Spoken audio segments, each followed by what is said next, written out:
You ask Tiger to solve. This deals with linear equations with one unknown. The final result is x equals 20. Let's solve it step by step. Isolate the x. Multiply both sides by inverse fraction 5 over -7.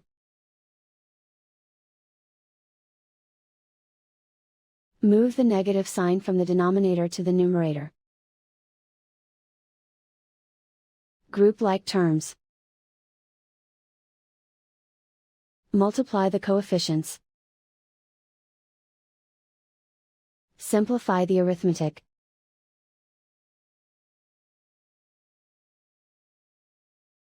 Move the negative sign from the denominator to the numerator.